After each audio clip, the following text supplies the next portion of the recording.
What's up, guys? What's going on? What the fuck is going on?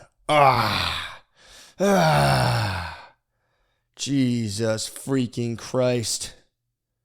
Guys, sorry, all right? I am fucking sorry. I didn't do the Patreon, all right? I was doing the Jack Black series, and that was a lot of work. That was a lot of stuff I had to do. It was a lot of reading. I had to take notes while I was reading. I had to record my notes and then correct my notes because half the time they didn't make any sense. Then I had to edit my audio, and then no one asked for me to do this, but I did have to sit there and play flute to techno music for a couple hours and spend hours editing that as well. Put a little reverb on that if you couldn't tell, and I faded all the little flute licks in and out so they weren't like jarring when I came on. But anyway, it's not about that. Guys, forgive my absence, all right? What was I going to do? You know, I got all these fucking guests coming in, and I've been having fun with that, but after it's over, to be like, yo, bro, can you sit here for another hour for my Patreon? It's a tough ask. It's a tough ask. And on top of that, honestly, dude, I was just being a pussy. I was like, I knew what I had to do. I knew what I had to do was rip some solo casts. I know that, all right? I knew that's what I had to do. But the fear conquered me, man. The fear absolutely conquered me. All right? I said, I got it. And next thing I know, one day became a week, became two. And, it's just, that's what happens when you're out here making bad decisions like not ripping solo casts for the Patreon. That's what happens. When any father leaves their family, they go, I'm just a couple weeks. It'll be good for them. It'll toughen them up. Weeks turn to months, months turn to years. Next thing you know, you're dying. You have this fat version of you that's younger just looking at you in Jinkos like, fuck you, Dad. And you're like, I was going to come back, all right? I promise. Look at you now, boy. You look strong. So, you guys look strong, all right? That's what I'm trying to tell you guys. You look strong right now coming into this election season. And it takes a certain level of courage to create. I read this book one time by Rollo May. I'm trying to pull up. Let me see if I can pull it up and give you guys some beautiful quotes from The Courage to Create by Rollo May. Here we go. The first quote I picked up from the book Courage to Create, which I read a long time ago, but now I'm revisiting the book in terms of like cool quotes on Goodreads.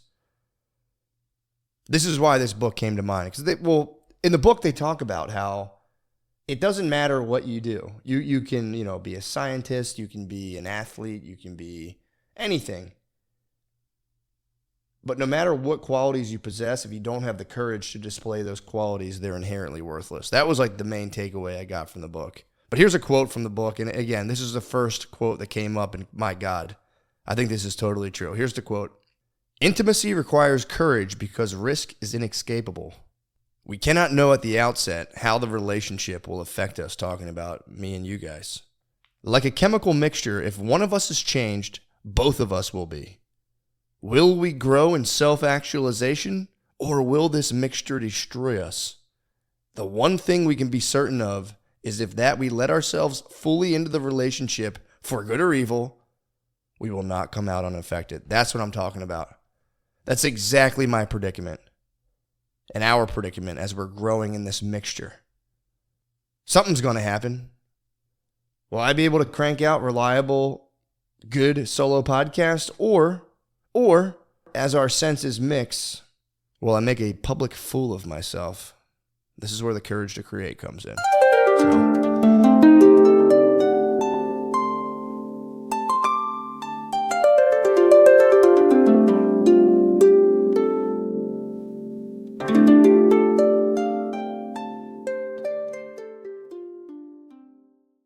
With all that out of the way, guys, here we are. Let's fucking get into it. Let's fucking get into it, all right?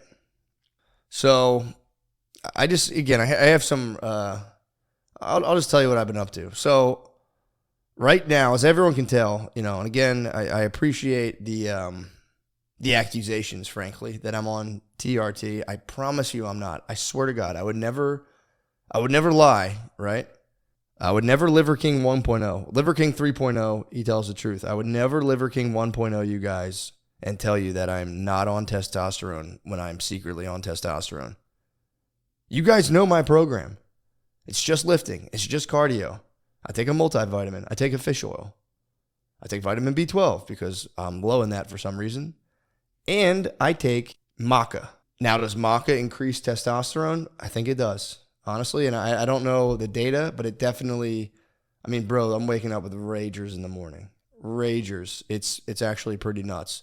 But that's it. That's, if you want to call that on gear, call me on gear for taking maca. Swear to God, I'm not taking TRT. And honestly, I think most people are kidding and don't actually think I'm on TRT because, I don't know. Anyone I'm like convinced people really think that, and anyone I tell that people think I'm on TRT, like literally laugh in my face. They're like, dude, you're not that big, dude. Shut up. But I have been getting jacked. I've definitely been getting jacked. It's like, that's true. And I'm starting to question my motives in this. It's like, what good will it really do me to be incredibly swole? Like, how will that actually enrich my life? I feel like I'm just running a weird program. I've done this my whole life. Anytime I face a new situation, like, when I went to high school, I was lifting for football, but that was a new situation. I was lifting every morning, and then I stopped. And then when I was in college, same thing. I'm in a new area. I just started getting swole just out of like reflex. I started lifting insane.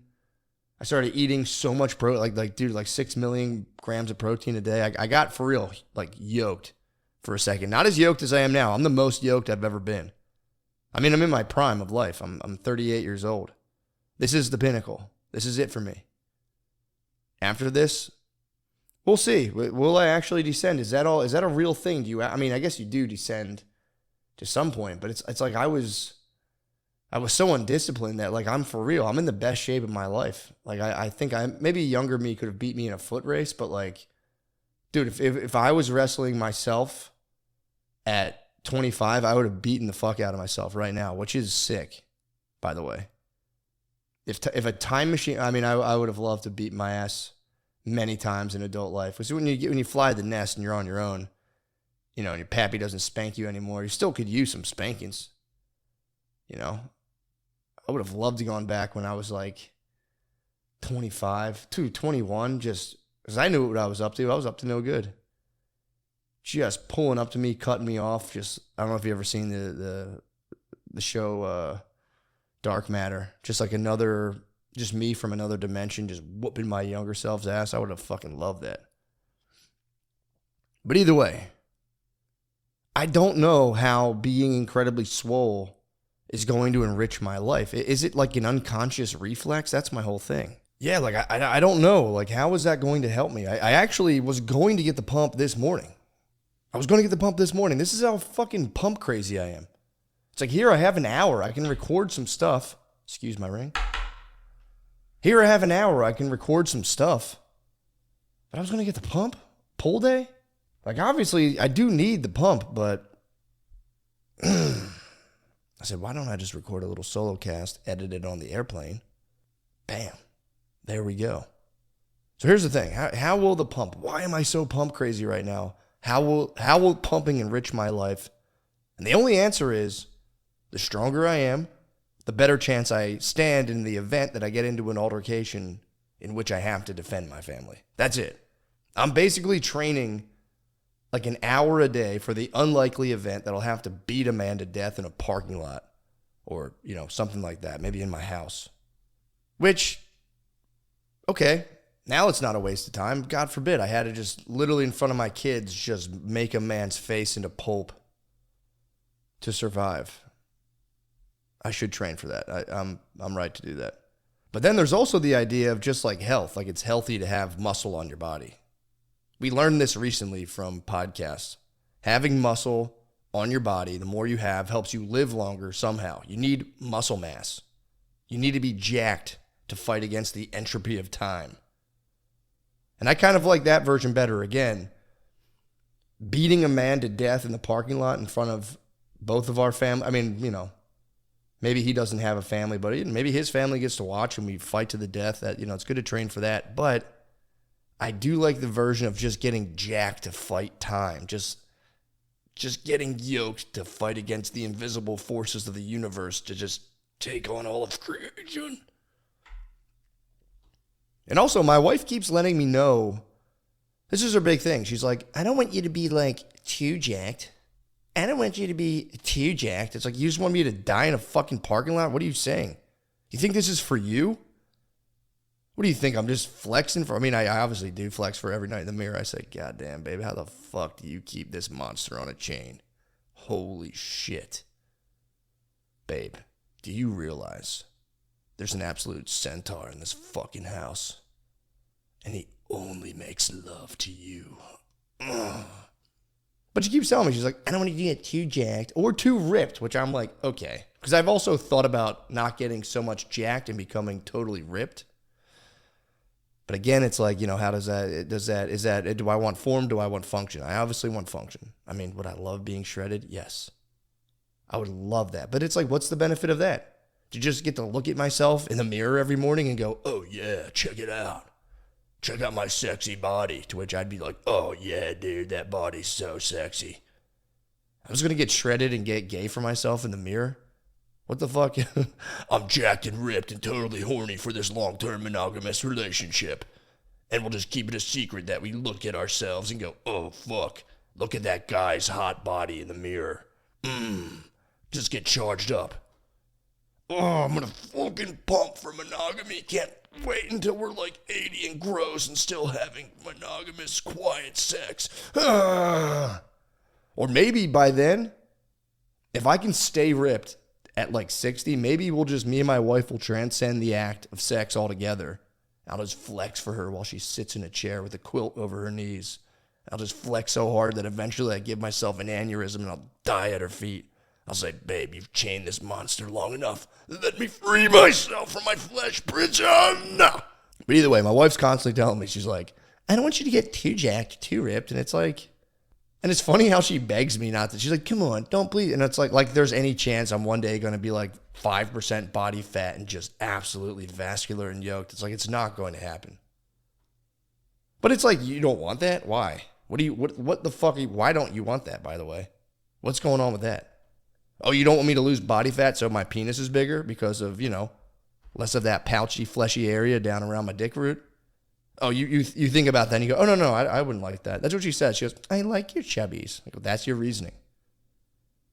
I could dedicate my life to becoming a absolute marbleized statue for you, and you're just telling me you like my chubbies? Right. That's crazy. That's absolute fucking bullshit. I don't believe it at all.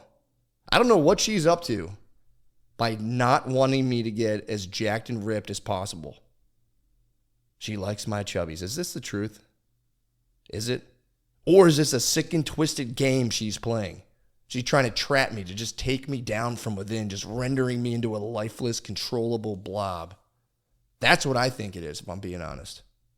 Or maybe she genuinely loves me. I don't know. It could be that too. It's like, fuck, man. What do I do? Who do I trust? Or maybe she's trying to like recreate her father's body in some fucked up Freudian sense. I don't know, all right? I don't know.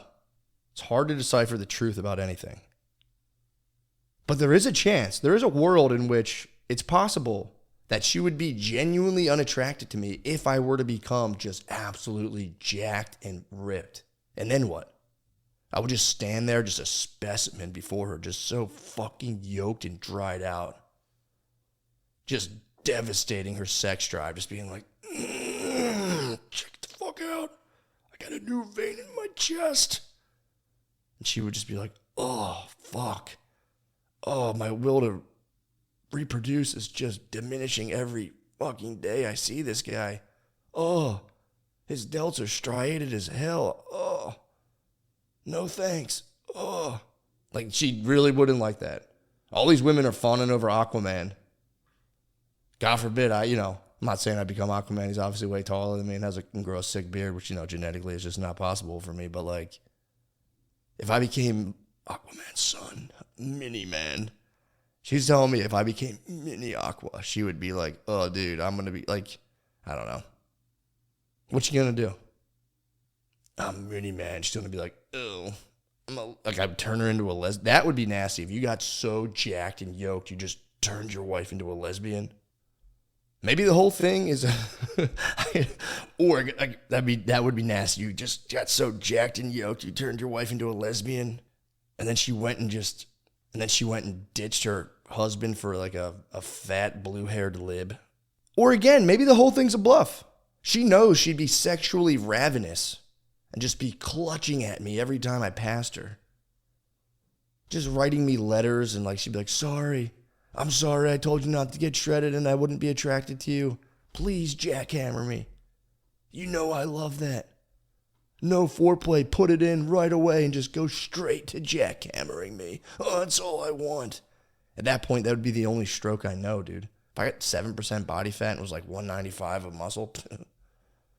Or perhaps not. Perhaps she's true to her word and craves a man shaped like a woodwind instrument. Perhaps in a state of revulsion over my chiseled physique, she would have a tryst with the guy who repaired our garage door that one time. A chubby Mexican fellow by the name of Juan.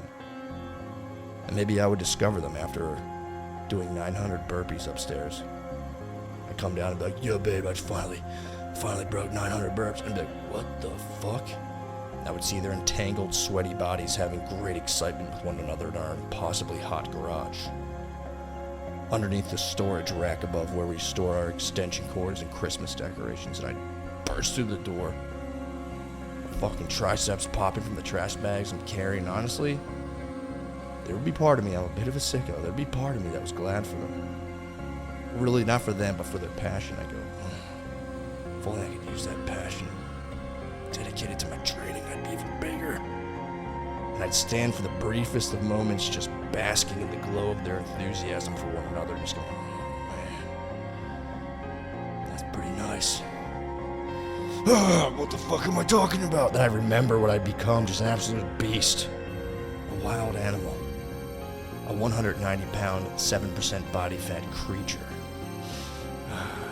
I'd suddenly become aware of all the machinery I've painstakingly built in terms of my muscular system, my skeletal system, my fucking mindset. I go, oh fuck, I gotta kill this guy.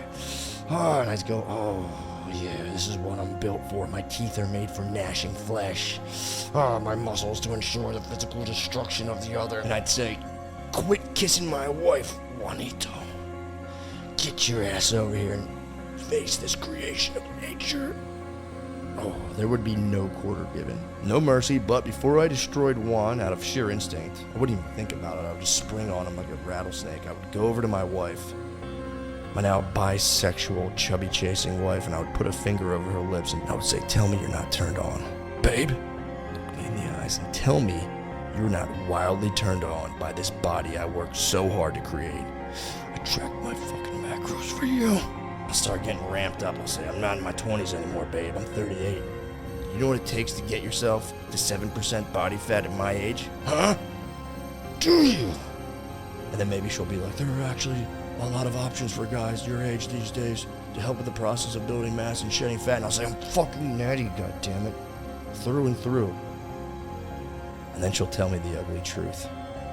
She'll say, man, I was so wildly turned on by your well-tapered midsection, specifically a little V muscle thing around your dong, that I could hardly focus my mind on anything else, and I just needed a weak man I could make a controllable blob out of. And I'll say, ha ha, I knew it. And then Juan interjects and says, how about a devil's three-way? I tell him, don't ever fucking bring that shit up in front of my wife ever again. Do you hear me? I go to open the garage door, but Juan hasn't finished fixing it, so I have no choice other than to open it manually, which I saw my father do once, by pulling a little string with a red handle, and I remember the ways of my father, and I manually roll the door open. And I tell Juan, I say, Juan, look at that sky. I want you to look at that sky one last time before I destroy you and then jackhammer my wife into oblivion. Because honestly, this whole thing's got me really fucking turned on. But yeah, either way, I'm just trying to decide if I should get jacked or ripped, which could very well end up being neither since my damn knees are acting up like crazy. Maybe that's my true plan, to just get fat and out of shape while my knees heal, and then I'll do what I gotta do. Which, by the way, I actually did This was humiliating. My knees have been fucked up. I ran, whatever. It's not a big deal. I ran 4 miles on a treadmill in 50 minutes, whatever. And then I like, my knees were acting up and I wanted to keep running or keep the cardio up, but I couldn't bear the impact. So I said, I use an apartment as my office. I just call it my office, but I got to tell you guys the truth. It is an apartment. And by the way, I get the amenities, bro. I get the gym. I get to work out, prepare for battle. And now that my knees are fucked up a little bit, one just gets numb and tingly every now and again. I don't know what that's about. But in order to rehab myself, I went to the pool at my, what is other people's apartments who aren't, obviously as grind set as me. This is where I grind. This is where people sleep. It's just how it is. There's a nice pool here. So during the day, I was like, all right, no one's going to be here. Maybe I'll do some solo aqua aerobics. It wasn't as ridiculous as it sounds, but I just ran in the pool, which I've like seen commercials of like NFL guys doing. So I was like, yeah, dude, why not me? And dude, unfortunately, there were 2 witnesses to this. There was a lady who came later, but at first there was just a guy on a laptop, just a long-haired fellow just sitting hunched over a laptop working outside while I attempted to run laps around the community pool. And dude, there is no better way to crush the vibe at an apartment complex pool than to run aqua laps. And honestly, here's what I've learned. First of all, aqua running does rule. That one commercial I saw one time of like an NFL guy running in the pool is right. It is like, it's awesome. It's like no impact. It's like no impact on your knees. But when there's a stranger watching you do it for the first time, it's pretty tough. It's really hard to confidently jog in the pool by yourself for a half an hour while there's one guy working poolside on the laptop. And then eventually a lady coming out and just kind of like sitting as far away from you as possible. So at first, what I did, trying to be kind of polite, respecting the vibe, I try to not make such a spectacle of myself by keeping my upper half of my body, like my arms and whatnot, like relatively still as I move about the pool at a decent pace. But then I decided like that was even worse, just like absolute Loch Ness Monster, just shredding through the water with my top half of the body still. That must have looked absolutely insane. Yeah, I don't know if you. They always say like the reason the Irish jig was invented, a little like where Lord of the Dance, where their arms are in like nutcracker position while their legs are just absolutely insane. They say that was developed because if the English walked by, it could be bullshit, but if the English walked by and saw you having fun, they would be like, hey, knock it off, no having fun. So you had to keep your hands still, and then in the bar or the pub, you could do your little Lord of the Dance moves while the English weren't. It could be bullshit. But either way, that's what it looked like. Top half of my body was like, well, yeah, I'm just a guy chilling in the pool. Bottom half was busily at work. Just, come on, let's get this work, boy. It looked fucking nuts. So then I said, all right, if I'm going to be doing aqua aerobics, there's no half step in here. I got to shred the water like that one guy I saw in the NFL commercial 47 years ago. So then I started to go full combine and just pump my arms really hard and just thrash. And I did that I would do like 2 laps and then swim back and forth 2 times, walk 1 lap, and then right back to it. 2 laps, shredding like the dude from the commercial. And honestly, I did it once, and I haven't done it since. And I apologize in case anyone ever sees me doing that in real life. I don't want to do it, and I'm sorry you have to see me doing that in the water. But, I can't really take any unnecessary impact on my knees, so.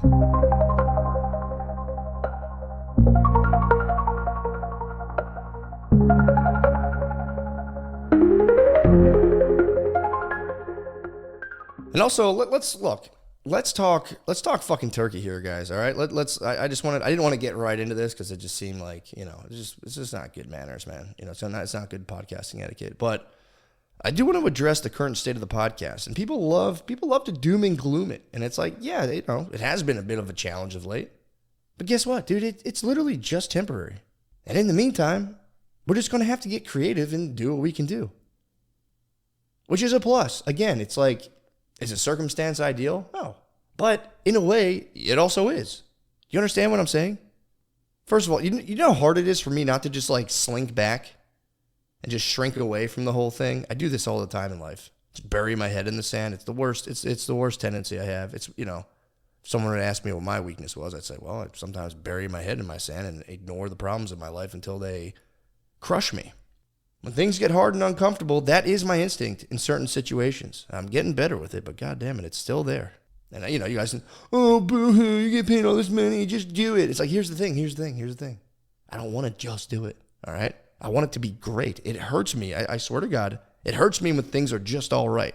I don't like just churning shit out for the sake of churning shit out, all right? I mean, I'll do it. Now I'm going to do it, but I want it to be good. But if I'm being honest, at the top of the pyramid of my, you know, whatever it has been, a couple weeks of avoidant behavior, just that nagging goddamn fear of judgment, guys. Boo! You stink! Fuck you, cuss! It's like, all right, I get it. All right. That's been my bullshit, man. And then I thought about the courage to create, and I said, what the fuck, dude?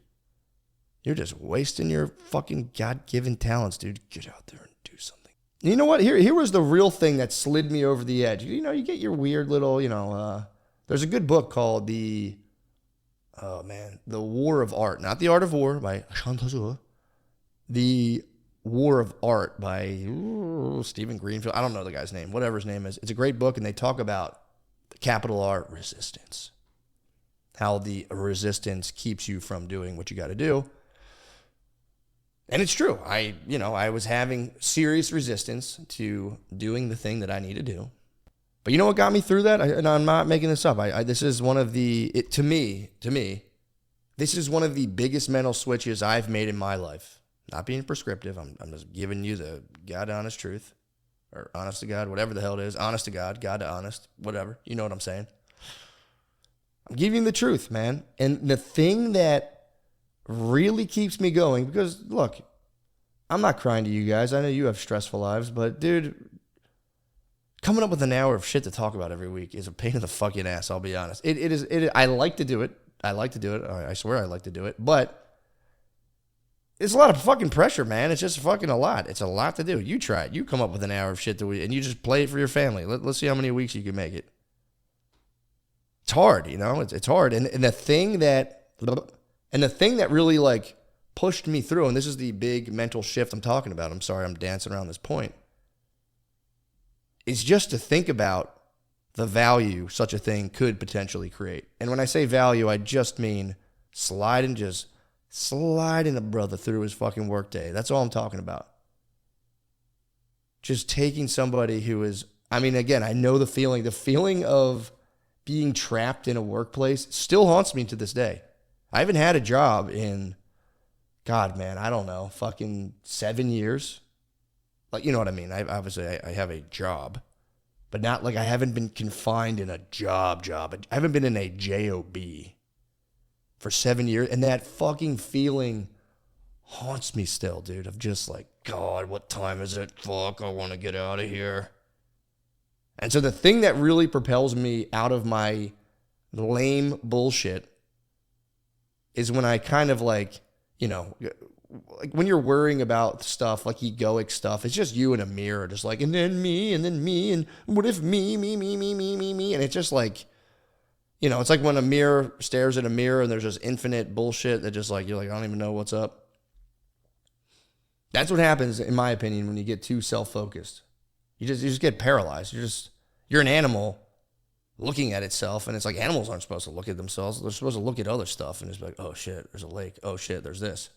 Then as a person, it's just like, oh shit, you just see yourself, and you're like, what the fuck? Oh dude, you're fucking dead. It's just bullshit.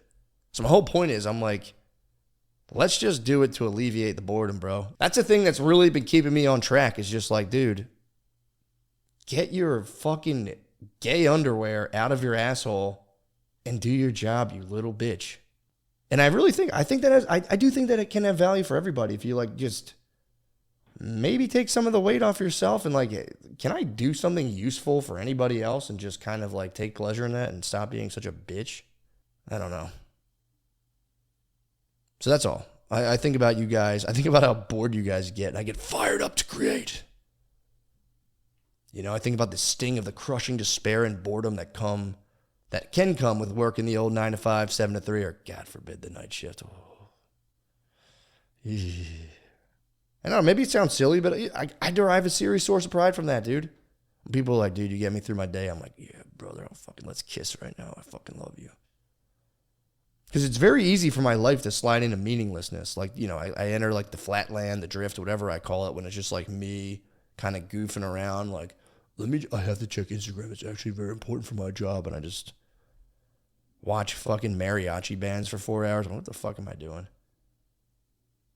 And it feels like I'm not doing anything useful. It's like a form of torture for me. And of course, I'm raising kids and all that, and so I have that going on, and I'm traveling, blah, blah, blah. But it's like, so are people with full-time jobs. And it's like, I don't know, by the way, I don't know how anyone has a full-time 9-to-5 job and has a kid. I honestly don't, like, all my neighbors do that. And I like watch them. They're like, it's still that, like, they got to get up at 5 a.m. They got to get everything ready. They got to get the kids out of the house. They got to get to work. They got to come back from work, by the way, which is like, you're like, oh, thank God I'm getting off work. And then it's like, oh, I got to pick up my fucking kids. And then it's just, you go. It's fucking brutal, dude. I don't know how anybody does it. Like, I'm a busy guy and I have kids, but I have a pretty rad setup. I can kind of like dictate, if I want to get up at 5 in the morning, it's because I want to get up at 5 in the morning. It's not because somebody else wants me to get up at 5 in the morning, which is just like an icicle in your heart. It's always been like that for me. That was always my biggest dream in life, was to not have an alarm clock and be able to wear sweatpants. And it's like, oh, dude, I could have just been homeless. What the fuck? But anyway, I don't know. I don't know how you do it, dude. The 9-to-5 soul crush to straight home after that to spazzing kids and, who knows, maybe a spazzing or at least exhausted wife. It's like, my God. Just the idea of lightening the brow of my brother in such a pressure vacuum, or sister. Now we have girls too. Hello, ladies. Gets me stoked, dude. And then I got deeply ashamed that I let my own squirmy weirdness stand in the way of the sacred vocation of podcasting. So that's my bad. I'm a bitch and a pussy and a coward. Let it be known for the record. But it is cool to think about, guys. It's cool to think about, right? Like, we all have these lame-ass fucking hang-ups. And it's just the power of finding something bigger. And there's genuinely a lot of power. People say this, but when you really apply it, it's a dare I say, game changer. Of just basking in the power of something bigger than the lame whimpering moans coming from our egos. It rules, dude. Especially when you finally find a thing you can really get behind. It's major. But I'm in a tough spot. Do I have what it takes to produce an hour of listenable content every week for the Patreon? I'll never know unless I try. Must be done. What else can we do? What else can we do but feel the flames of circumstance bear down upon our naked backs? And here's the thing, and I swear I'm not just saying this to trick people into accepting, the fact that like things are just suboptimal. It's like, my bad. And this is not a trick. I promise you I'm not. But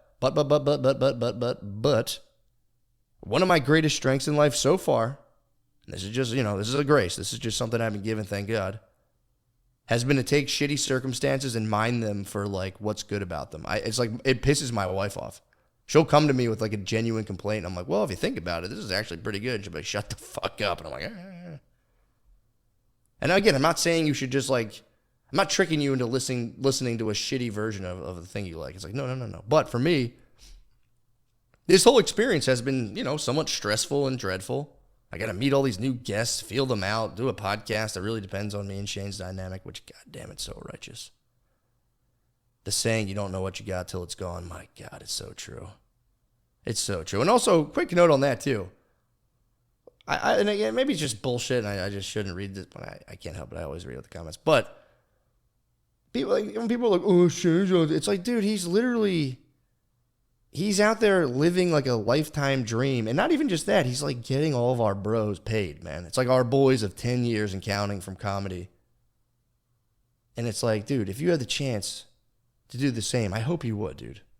I hope you would. But anyway, I'm not talking about that. I see that and I go, you guys have no fucking idea, man. Come on, man. Leave the fucking general out of this, dude. Let him do his thing, man. Come on. But anyway, I'm talking about the alchemy of finding good and bad.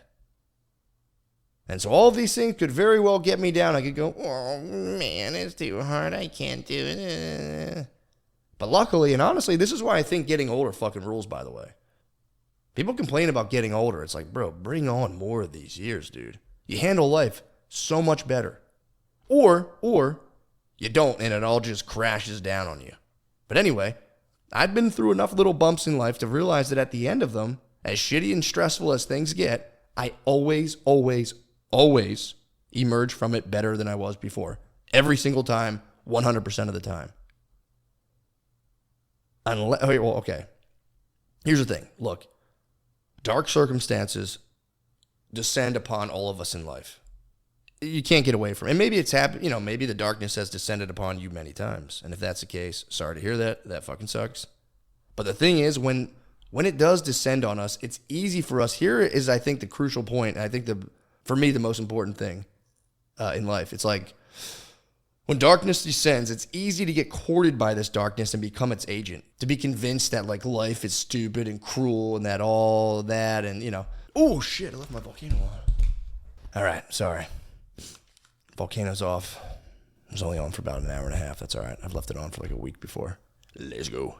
So it's easy for us when life thorns up upon us, when it gets like, the walls start coming in on us, and you try to fight it and run and whatever. Things get really bad. It's easy for us to be courted by the darkness, the dark circumstances of our life, and become its agent, an agent of the darkness, which I think is to become convinced that like life is just stupid and cruel.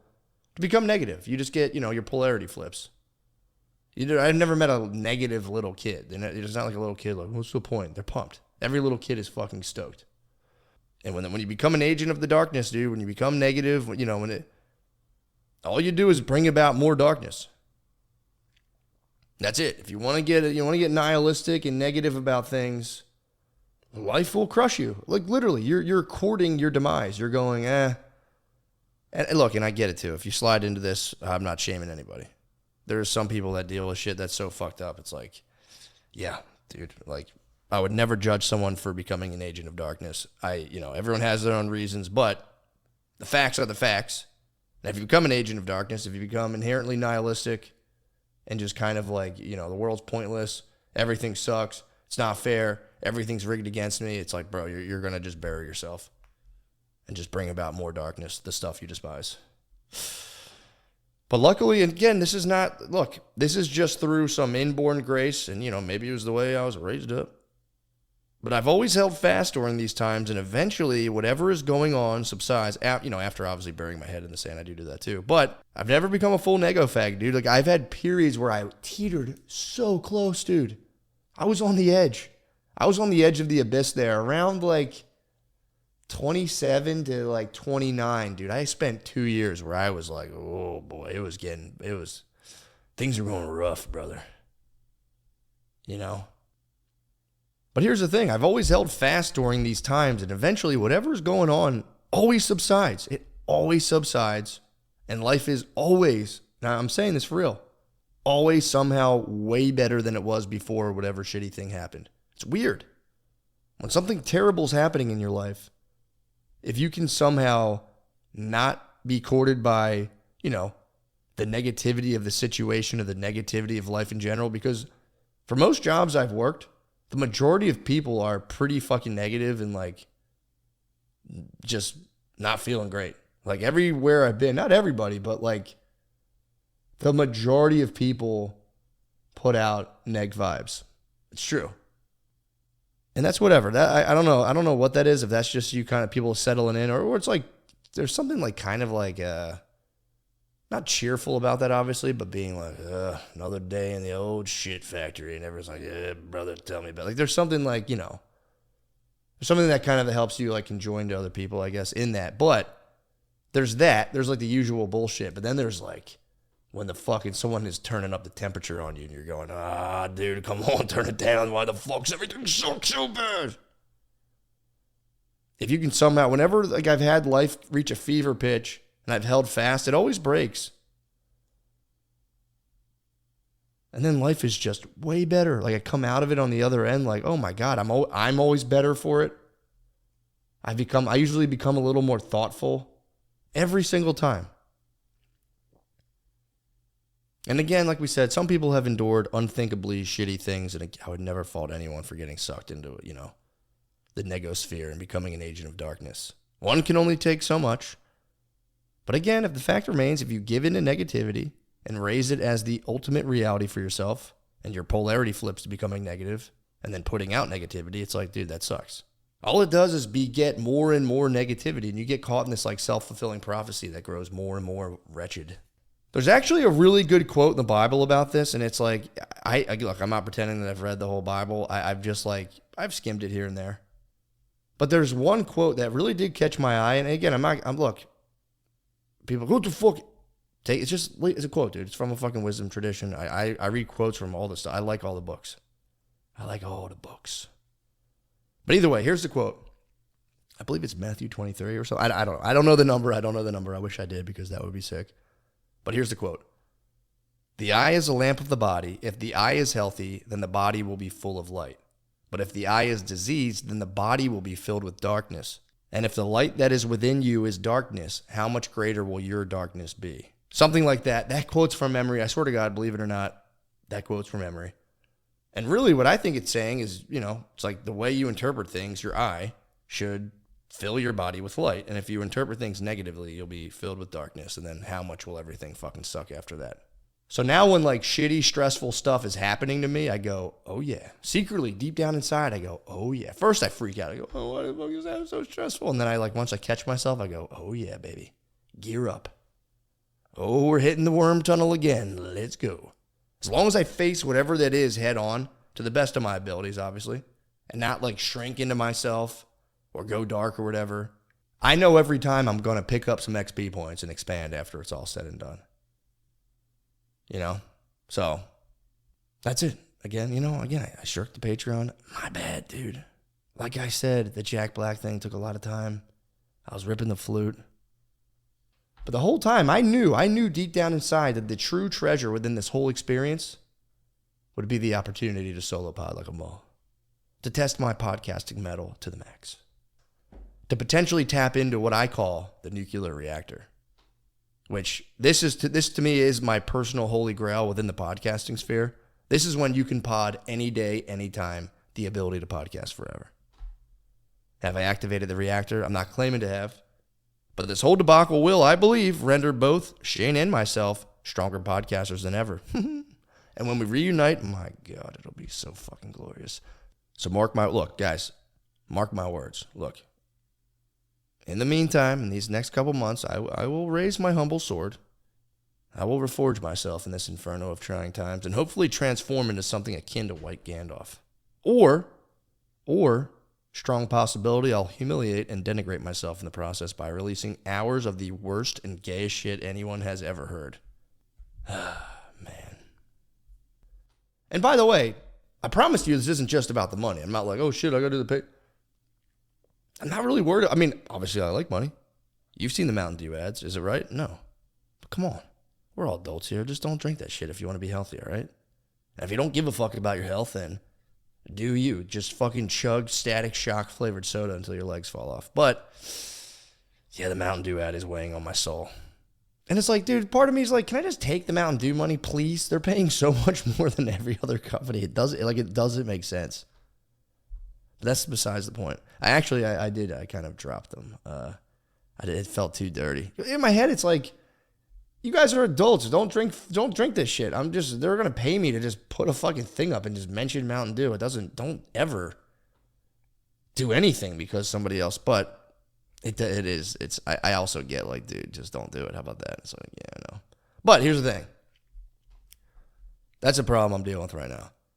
Look, it's genuinely, when I say this, I'm not saying this to like stunt or like, I'm being true. It's not just about the money for me, and you can believe it or not, but it is true. And when I say money, I don't just mean like, it's like money, projecting wealth, projecting status. I genuinely don't give a fuck about that stuff. I don't.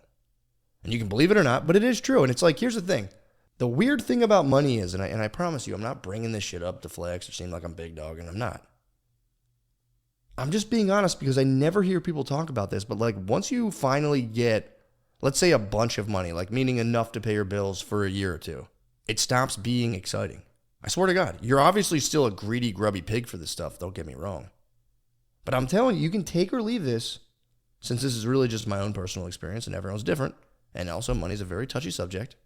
So if you're getting triggered, apologies. But getting a lot of it, meaning again, enough to pay your bills for a couple years, can have almost a deadening effect to some degree. Like it saps your energy in a weird way. And dude, I'm not complaining. I promise you I'm not complaining. That'd be crazy. That'd be crazy to sit here and be like, yeah, guys, I know you guys think your life's hard, but money's making me so tired. I'm not saying that, dude. I'm just meditating on an issue that I don't hear people discuss. I'm philosophizing. I'm not complaining. I'm running an experiment of thoughts. Just hear me out here. Here's my thing. Like everyone is spending tons of energy trying to get money. But then there's like this negative connotation to having it. And not only that, there's some truth to the negative connotation. Not always. But oftentimes there's like, like trust fund kids, for example. Like you want to make so much money that eventually your kids suck. That's kind of what happens. Not all the time. But I didn't meet kids like kids with trust funds until I was in college. Like kids, I'm saying when you get like $5,000 to $10,000 a month from your parents. And a few of these kids, upon discovering that it was like a thing, I was like, whoa, that's fucking nuts. And a few of these kids I've met that have these circumstances have been cool. Like I'm not going to be like, if this, then bad. It's not true. But I'm not going to lie. Many of them I've met have been like fucking like a nightmare, like terrible personalities. And the question I have is like, why? Like, why does having an excess of stuff often mutate a person's character in an undesirable way?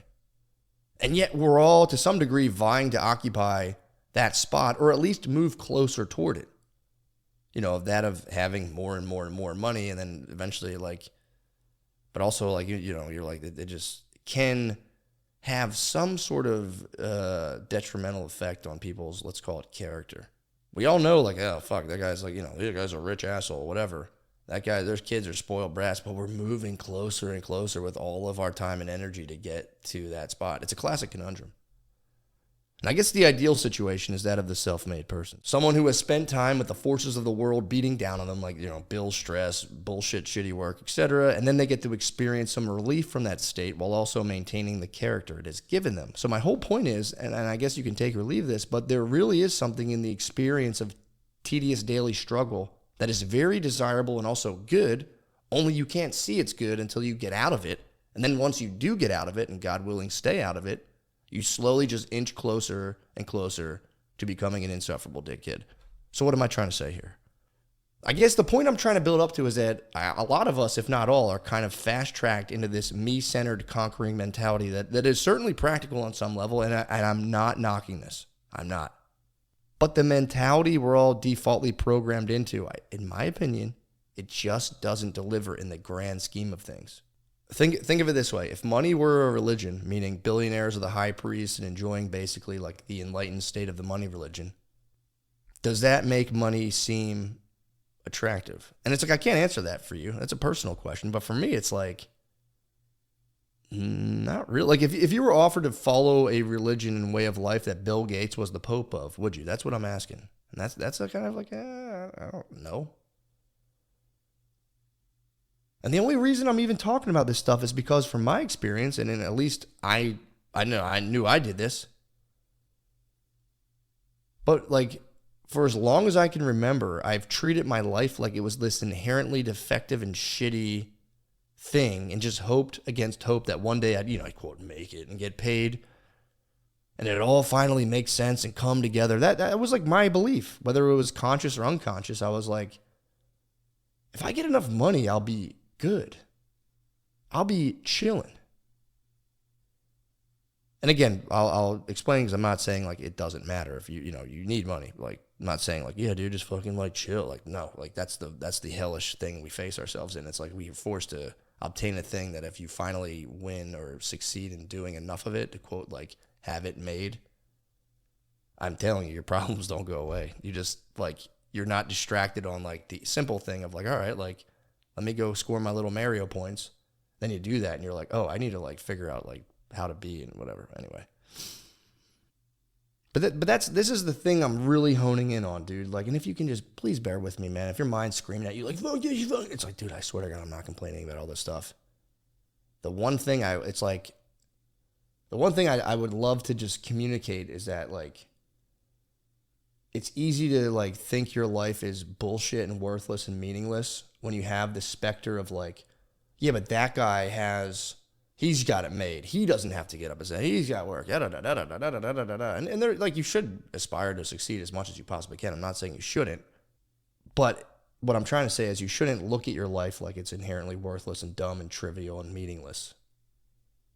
Because it's not. It really isn't. And then when the problem is if you, God forbid, you do like make enough money to like have feeling like people are like, oh, you're a quote unquote success, you're going to see that your life still feels stupid and meaningless. Like it's not going to change anything. So all I'm trying to say, right?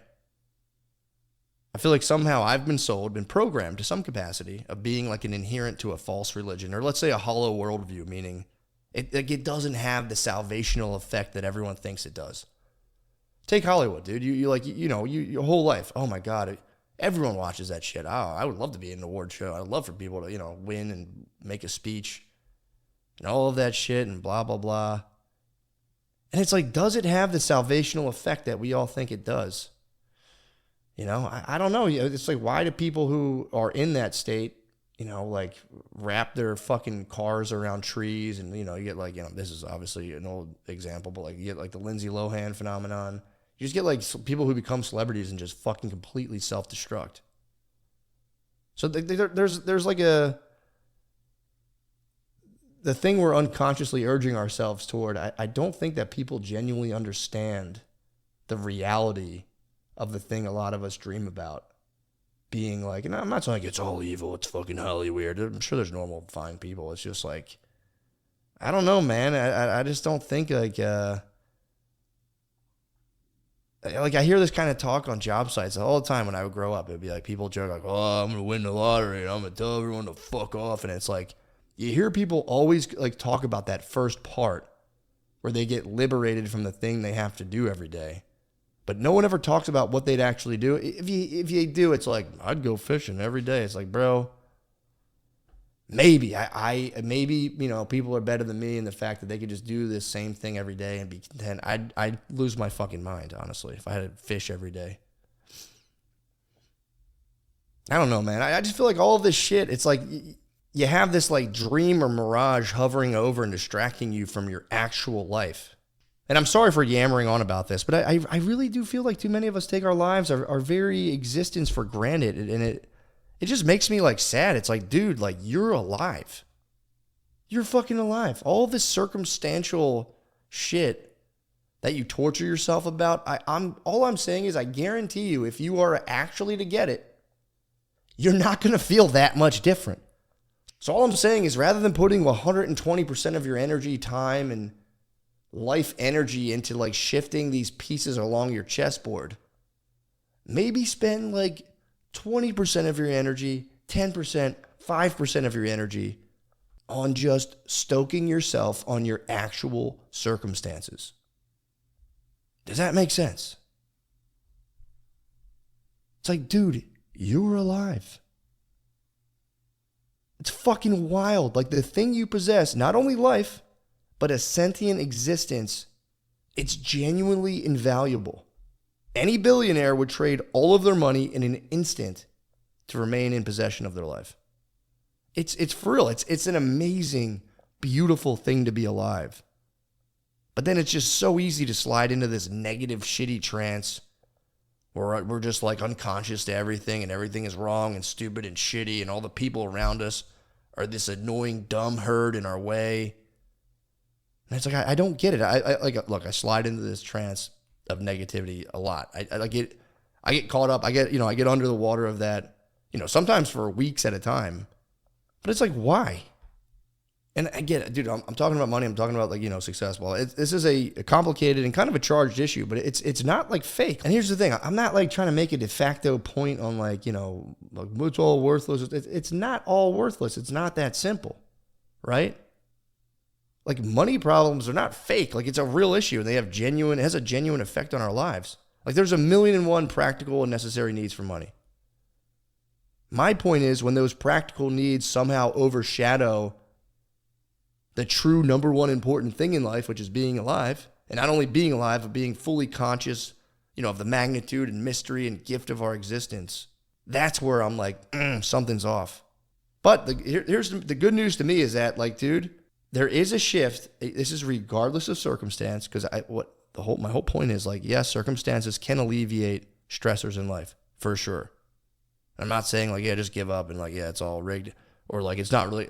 It will pay off, man, if you really do the work and like make your life better, get a nicer house, get in a nicer neighborhood, get in a safer neighborhood. These are all totally practical and valid concerns. When you have like a specific thing you want, you trade your money for that. That's great. But when that just general need for just more overshadows that which is, that's where I'm like, well, if you can kind of gear yourself back towards that which is, it'll actually help you go get more, whatever. But I think that's a mistake I've made in my life for years, and I think it it makes your life worse. Like, you're over here trying to make your life better with a way that, in my opinion, that only kind of makes it worse. If again, there's nothing wrong with getting after it, of trying to move up in society. Nothing wrong. There's nothing wrong with it. It's an honorable, and it's a pretty profound quest, honestly. But if the world kind of feels dead to you as you're doing that,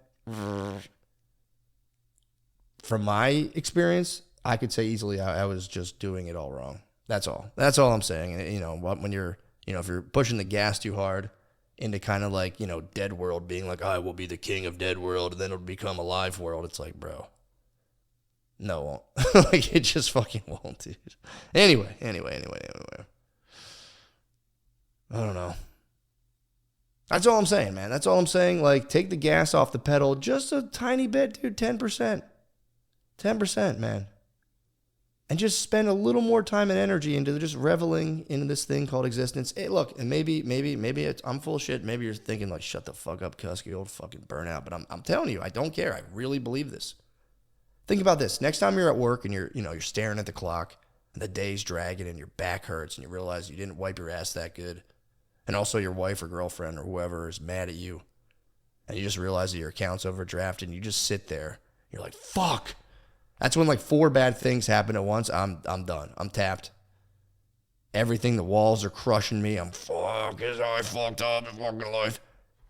In that moment, next time you get just, you're fucking, dude, it's just, try to remember this, and try, if you catch yourself in that state, pay attention to whatever feeling those circumstances produce. Like that dark, deep gloom of feeling like, oh, my life is fucked. There's no turning back. It's only going to get worse from here. Fuck. The world sucks. I hate my life. Next time you get into one of these tailspins, I'm telling you, it's the dumbest, most simple thing. See if you can catch yourself within that state of feeling and just say to yourself, feeling this way is unacceptable.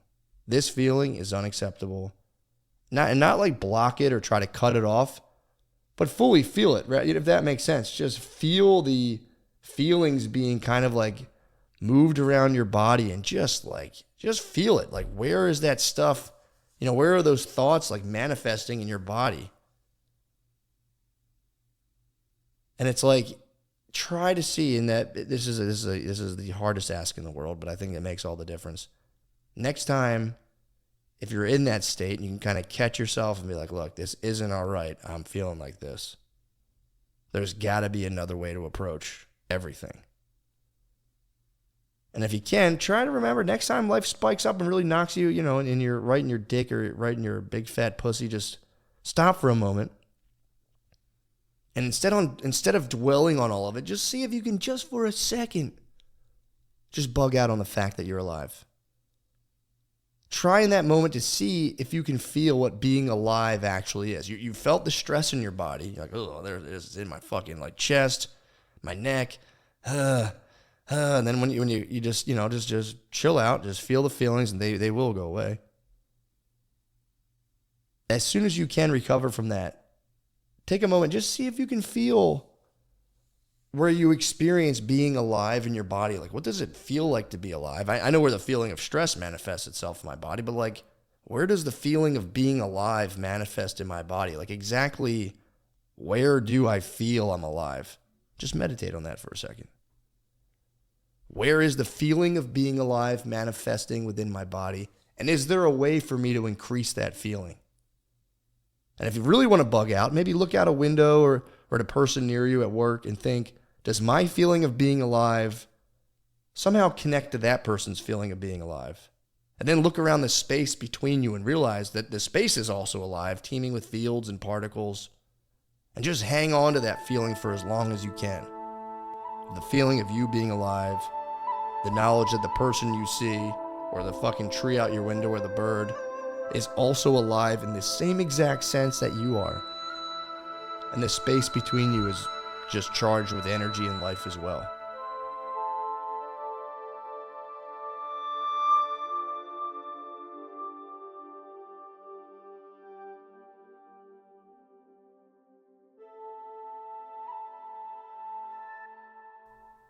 And if you can really do this, it's hard to do, man. It's taken me, like, you know, especially when you're like genuinely pissed off, all you want to do is just keep being genuinely pissed off. You don't want to interrupt yourself. When you're in that state, the thought of interrupting that flow of whatever that is, it's torturous.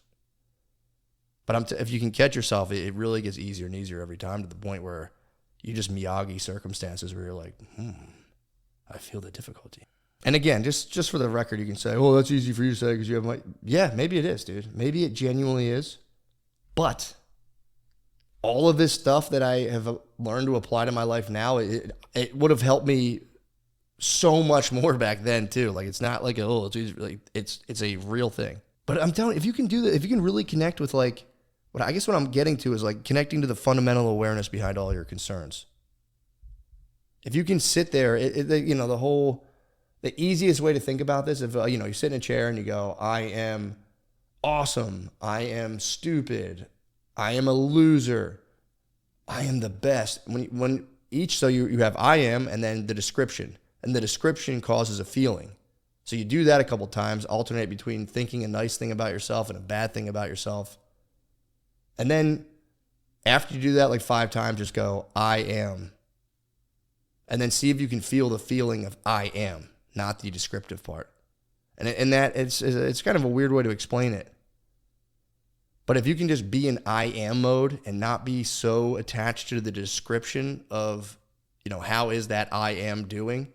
That I am, if you can like connect to that state, that's literally the fundamental awareness behind all of your concerns. And experiencing blank awareness, or not even blank, you can be aware of the fact that you're thinking, it's a totally different experience than the usual cortisol and adrenaline fueled bug out. But most of us are only in that cortisol and adrenaline fueled bug out. You know, that's being kind of powered by just kind of these judgment calls and usually kind of like our own distorted perception of reality. And that'll literally, that stuff will take your body and just turn it into a raisin. It'll literally shred your internal workings of your body. You know, people talk about, you know, the effects of alcohol, the effects of this, blah, blah, blah, blah, blah. And then they'll stress themselves into the fucking oblivion. When I'm telling you, there is a mode of being, you know, again, just basic awareness. And if you learn to tap into it, and again, it's like, it's free for everybody. Anyone can do this. If you can learn to tap into it, the feeling of just like, you know, looking at stuff and not thinking it, it's just pure peace. It's, if they could bottle and sell it, I mean, someone would be a fucking billionaire. But they literally can't. You know, I mean, obviously you can take like a ton of mushrooms and, you know, freak out about this and that, and eventually maybe you get to a thing like that, or you can just kind of like slow your mind down and do it whenever you want. So either way. And here's the thing, like, it's like you're a computer running all these apps, and you finally just turn off the monitor and you can feel the hum of the tower. You know what I'm saying? You're like looking at all the pictures and images, and it's like, all right, let's turn that off, and just you hear, whoosh, like, oh, this is kind of a sick feeling. Learning how to actually do that, to tap into whatever that state is, dude, I swear to God, it's better than all of the money in the world. I swear to God. I swear to God, man, if you're like, dude, you're going to be perpetually stressed and a billionaire or have just enough and maintain like nirvana state, I'd be like, bro, nirvana state. Bam, I'd slam that button 1,000% of the time. I can't find the quote anyway. There's a quote about that, but it would be pretty cool if I read it, but I can't find it. But here's the thing, like, you know, you can go right back to the moment ago when it was like, fuck, I overdrafted my account. Fuck, my back hurts. Fuck, my wife or whatever is mad at me. Fuck, I didn't wipe my ass. And you can either just go like, fuck, everything sucks, I fucking hate it. Or you can tap into this being alive mode. And then, like, rather than stewing negatively on all your problems, you just go, all right, well, I can get up and wipe my ass. That would solve that problem. You know, and obviously you sit on the toilet for a second so people think you're shitting and not just wiping your ass. So you tackle that problem.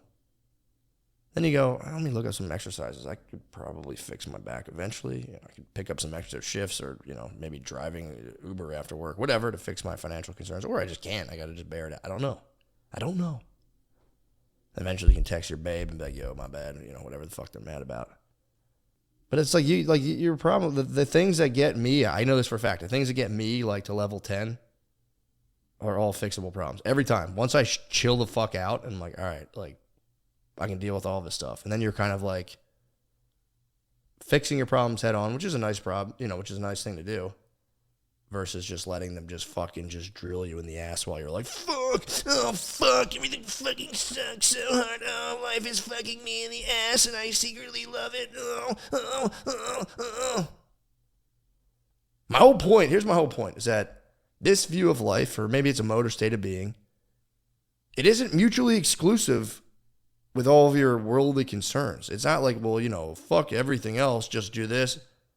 And all of my years talking to people about the problems, or me talking about my own, like, learning how to do this, it's not like an either or situation. It's not like, well, I'm going to work on myself. And yeah, you're right. Fuck all this getting paid and success stuff. It's like, well, here's the thing. It's not mutually exclusive. Like, if anything, it only helps you do better in the world. You know what I'm saying? You're just not as attached to the outcome as you were before. Right? Like, everyone I talk to about their problems, or, you know, me talking about my own, almost everybody has the perceived solution as being like wholly external to them. It's like, I need a raise. I need to get a babe. I need this country to run on solar, free energy, all this stuff. But no one ever talks about the fact that a huge percentage of the population, if not the vast majority of people everywhere, are just miserable and feel no personal responsibility for their condition, as if there's nothing that can be done to alleviate it outside of, you know, their political person of choice winning, getting a raise, winning the lottery. That's my point. Do you see it now? I'm not anti-money. I'm not anti-getting ahead in the world. I just think we all need to be taking, like, just like I said, 10% of that energy we spend getting ourselves all worked up about worldly stuff into cultivating a little peace within. That's all I'm saying, all right? Because it is possible. It can be done. It's been done for thousands of years.